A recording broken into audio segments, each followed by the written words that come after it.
Ahmed Deedat, does the glorious Quran exist in its original and pure form? And were the originals in fact burned?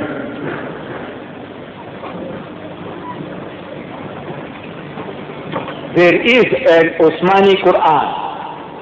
You know, and the Khalifa Uthman, Brother Swagat mentioned something about variant reading. That Uthman had those variant readings burned.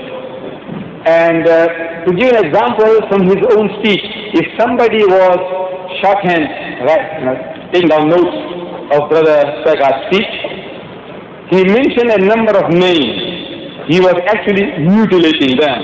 We forgive him because when it's Uthman or something like that, when it's saying Usman, he said something about Omar, which sounds most horrible.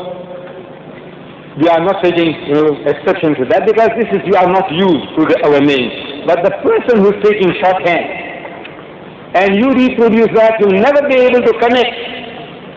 So if you were talking about Osman, the third caliph of Islam, or you're talking about Omar, the second caliph of Islam, Hafsa, you pronounce it correctly. So in that case, if I was going through the notes for publication, Brother Swagat's speech, you expect me to leave it as it is?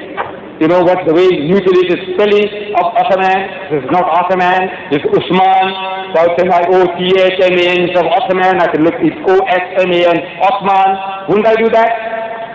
So what happened is this, the books, the Hebrew scripture as well as the Arabic scripture were written originally without the vowel point, without the vowel.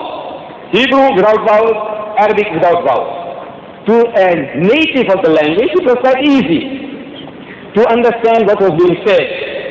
But to an outsider, without the vowels, you can't make the proper pronunciation. Like, for example, in English, if it was written without vowels, that the man is sleeping on the bed. The bed will be written B-D. You know it should be bed. It's not big, it's not bod, it's not bad, it's not bud. B-D stands for bed. You know, your senses of the language makes you to substitute the vowels in your mind. B-D stands short for bed.